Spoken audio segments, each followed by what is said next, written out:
It started with a mistake that didn't feel like one. Ethan Cole wasn't supposed to mean anything to me. He was a client. Confident, charming, the kind of man who made every room feel like it revolved around him. But from the first meeting, something in his gaze lingered too long, like he recognized a version of himself in me. Restless, lost, pretending to be fine. I should have stopped it when I saw the ring. But the truth? I didn't. It wasn't that I didn't care, I did, but he wore his marriage like an old photograph, faded, tucked away, something that existed but didn't feel alive anymore. He talked about his wife, Claire, in fragments, like she was a ghost he owed respect to but no longer loved. And I was foolish enough to believe that made it okay. He made me feel seen. That was my first mistake. At 23, I thought I understood heartbreak. I thought I knew what pain was, but falling for someone who belonged to someone else wasn't heartbreak. It was slow poison disguised as passion. We kept it secret. Coffee shops outside the city, long drives with no destination, late-night calls where we'd laugh until the guilt faded into static. Every time he said my name, it sounded like a confession. Every time he left, it felt like a crime. And for a while, that was enough. Until the night his wife called me. It was a Tuesday.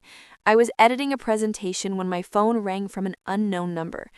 I almost ignored it, but something made me answer. "Is this Leela?" a woman's voice asked. Calm. Too calm. "Yes? Who's this?" A pause. Then, "I think you already know." I froze. She didn't scream. She didn't threaten me. She just said one thing that chilled my blood. "You should ask Ethan what really happened to his last assistant." The line went dead. I stared at my phone, heartbeat in my ears. My first instinct was denial. Maybe it was a prank, a wrong number, anything but what it sounded like. But deep down, a crack formed in the story I'd built around us. When I confronted Ethan that night, he didn't look surprised. He just sighed and rubbed his temples, like he'd been waiting for this moment. "Leela, there are things you don't understand. Then make me understand. She's not stable. Claire has been through things." I crossed my arms. "You mean she knows about me?" His eyes flickered. Guilt, fear, something darker. "I ended things, but she won't let go." I wanted to believe him. God, I wanted to. But the way his jaw tightened when I said her name told me there was more he wasn't saying. And then he said something I'll never forget. "If anything happens, anything, don't trust anyone who says they know me." A week later, Ethan disappeared. No calls, no messages, no answers. Just gone. At first, I thought he was ghosting me. Then I saw the news. Local businessman missing after workplace break-in. My chest went hollow. They showed his photo. Same smile, same eyes that used to look at me like he was my escape. The police said foul play wasn't ruled out. His wife, Claire, stood beside them, crying for cameras, her hand clutching a photo of them together like she was auditioning for heartbreak. But something about her tears felt rehearsed. I wanted to stay out of it. I told myself to move on, delete the photos, forget the memories, pretend he never existed. But then, the letters started coming.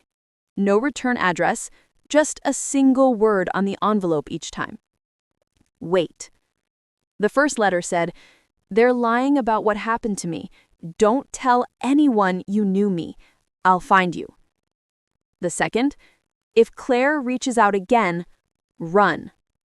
And the third, a week later, "There's a file in my office. Bottom drawer, burn it." I read it over and over, my hands shaking. Every instinct told me to take it to the police, but something stronger, curiosity, love, fear, told me not to. So I went to his office. Late at night, hood up, heart racing.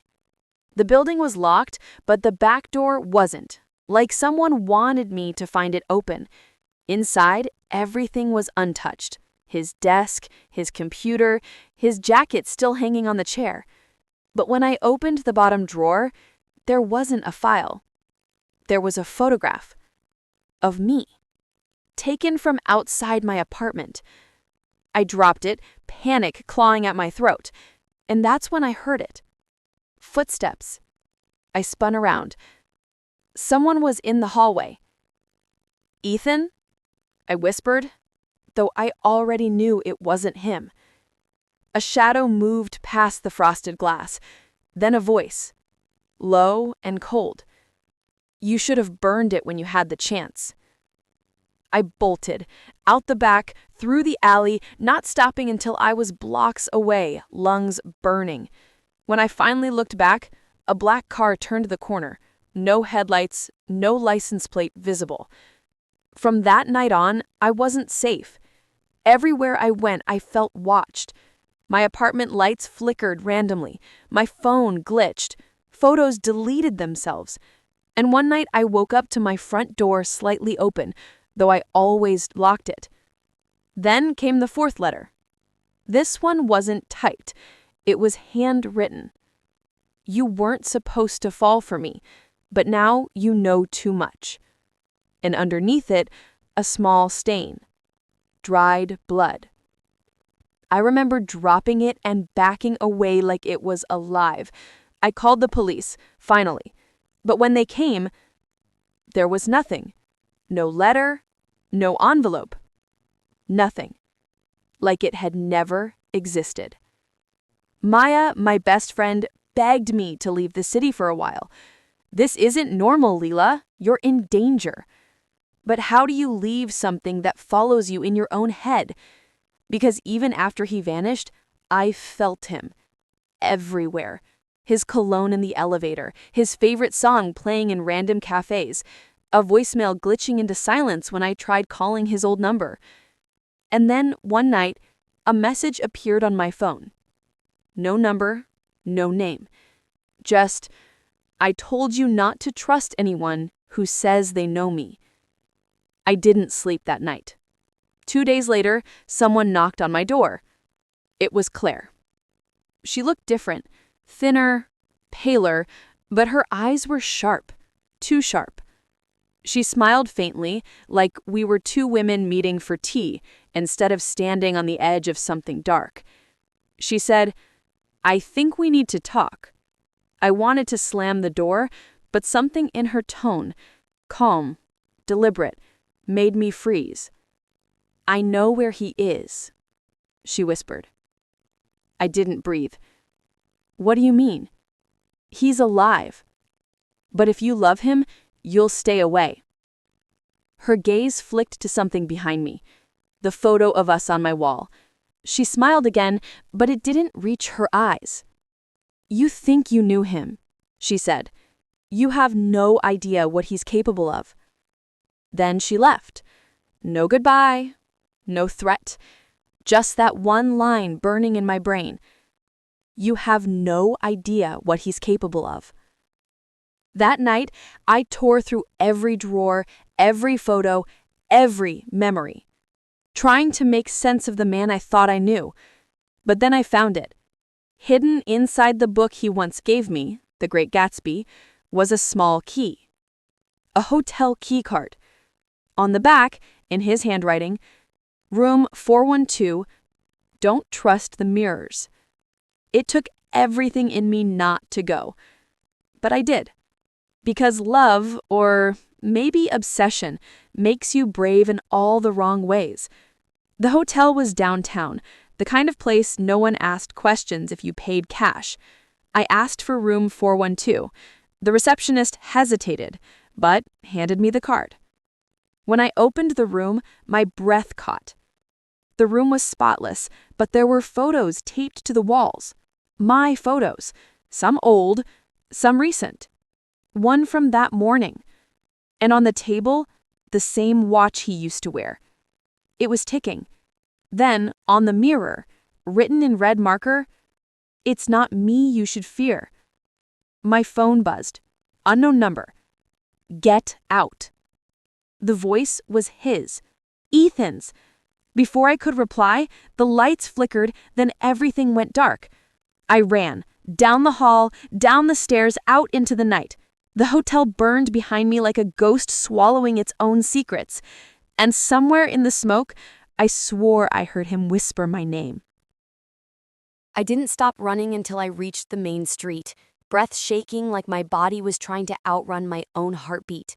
The fire alarm from the hotel wailed behind me, sirens starting to echo in the distance, but I didn't look back. I just kept hearing Ethan's voice in my head. Get out. Why would he warn me if he was the danger? Why save me? From what? I stumbled into a 24-hour diner across the street and collapsed into a booth, shaking hands, gripping a cup of coffee I didn't remember ordering. My reflection in the window looked like someone else. Pale, wild-eyed, haunted. I needed answers, and there was only one person who might have them. Claire. The next morning, I found her. Her address wasn't hard to get. Public records, old company listings. I told myself I'd just talk, ask her what she meant. But when I got there, her front door was already open. Inside, chaos. Papers scattered, a lamp broken, and on the wall, written in the same red marker I saw in the hotel, "You shouldn't have come back." My phone buzzed. A message. Unknown number. "You're making it worse, Leela." My throat tightened. "Who is this?" I typed. No reply. But when I looked up, something caught my eye. A USB drive on the floor beside the broken lamp. I picked it up, heart pounding, and left. I didn't even make it home before the fear set in. What if this was a trap? What if I was already too deep to crawl out? Still, curiosity won. It always did. That night, I plugged the USB into my laptop. Folders. Dozens of them. Each labeled with dates, names, transactions. At first, it looked like random data, until I found a video file. I clicked play. The footage was grainy, like it had been filmed from a hidden camera. Ethan sat in an office talking to someone I couldn't see. His voice was steady but urgent. "If this gets out, they'll kill me. Claire thinks she can fix it, but she's in deeper than she knows." And the girl, the unseen voice asked, "Leela doesn't know anything. She can't." The screen went black. My stomach twisted. He wasn't protecting me from Claire. He was protecting Claire from them. But who were they? I scrolled through the folders again, and that's when I saw it. One labeled Project Echo Active. Inside were documents connecting Ethan's company to offshore accounts, shell corporations, and names of government contractors. There were surveillance logs, too. Photos of people. Me, Maya, Claire. They'd been watching all of us. The pieces snapped together so fast it made me dizzy. Ethan wasn't running from his wife. He was running from the people his company worked for, people who didn't want their secrets exposed. And I was the loose end he didn't mean to create. That night, someone broke into my apartment. I woke up to the sound of glass shattering. My heart froze. I reached for my phone, dead. The charger had been unplugged. Footsteps. Slow. Careful. I hid behind the couch, barely breathing. The floor creaked. A flashlight beam swept across the room, pausing on the wall, on a photo of Ethan and me. Then a voice I didn't recognize said softly, "She found the drive." I bolted. Through the back door, barefoot, sprinting into the alley like adrenaline was the only thing keeping me alive. I didn't stop until I reached Maya's apartment, banging on her door like a maniac. When she opened it, I broke down. "Maya, they're after me. Ethan isn't who we thought. His company, it's..." Hey, she said, pulling me inside. You're safe here. Just breathe. But her eyes, they didn't look surprised. Something felt off. Too calm, too understanding, like she'd been waiting for this moment. Maya, I said slowly, did you know? She didn't answer right away. She just sighed, sat on the couch, and said, Ethan told me if this ever happened, I'd have to protect you. My world tilted. What are you talking about? She looked at me, guilt flickering across her face. He came to me weeks ago, said he was in trouble, said people were watching you. He made me promise to keep you safe. Safe from who? I demanded. Her lips trembled. From him. I took a step back. That doesn't make sense. He saved me. He saved you from the ones chasing him, she interrupted. But he's the one who started it, Leela. He leaked the files. He stole money. He made enemies. My chest felt tight, the air heavy. You're lying. I wish I was. Before I could respond, a loud bang shook the building, the front door splintering open. Maya grabbed my arm. Go, roof exit, now. We ran, up the stairs, through the old maintenance door, onto the rain-soaked rooftop. The city lights blurred in the distance as black SUVs screeched into the parking lot below. Someone shouted, She's here! I turned and froze. Ethan. Alive. Drenched, bruised, eyes wild, but alive. Leela, he shouted, don't listen to her. She's with them. I looked between them, my best friend and the man who ruined everything. Maya's voice was shaking. Don't, Leela, he's dangerous. Ethan's voice cracked. They're lying to you. Claire and Maya are both part of it. Rain poured harder, thunder rolling above us, as if the sky itself couldn't decide whose side it was on. Tell me the truth, I screamed. Who's been following me? Who sent the letters? They both spoke at once. I did, said Ethan. She did, said Maya. I wanted to run, to disappear, to undo every choice that brought me here. But before I could decide, a gunshot ripped through the air. Maya stumbled. Ethan lowered his gun, shaking. She wasn't going to let you leave. I screamed, running to her, but she was already gone. Blood mixing with rain. Ethan fell to his knees, sobbing. I didn't want this, Leela. I just wanted to fix it. Sirens wailed in the distance, getting closer. I looked down at him, at the man who destroyed my life trying to save it. And then I realized he hadn't called the cops. Someone else had. When the police arrived, they arrested him on site. Fraud, conspiracy, obstruction, the charges kept coming. I gave them the USB drive. Every file, every message. The lead detective told me something that made my stomach twist. Claire's been in protective custody for months, he said. She's the one who tipped us off. Maya was working with us too, undercover. They were both trying to bring Ethan in before anyone else got hurt. No, that can't be right. But it was. The man I loved, the man who said he was protecting me, was the one everyone else needed protection from. Months passed. Ethan went to trial. I didn't go. I couldn't. I thought that when it was over, the nightmares would stop. But they didn't. Because one morning, a letter arrived at my door. No return address.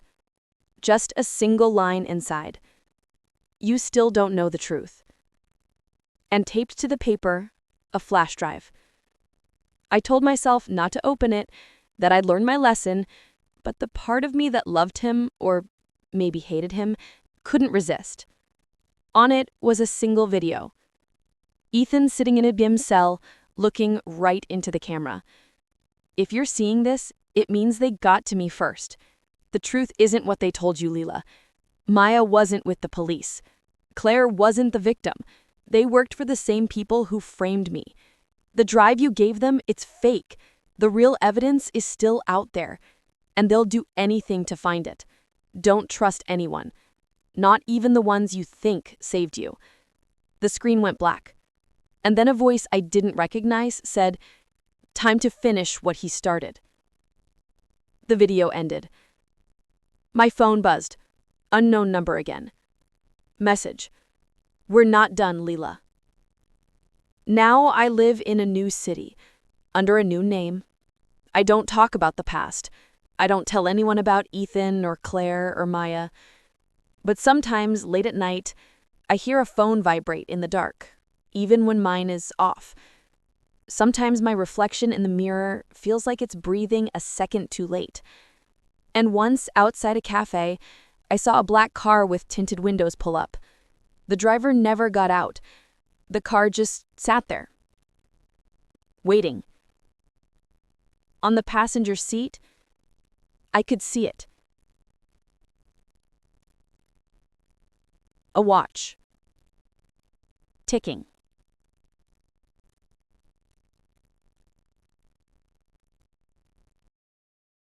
If you enjoyed watching this story, we would truly appreciate it if you subscribe to our channel.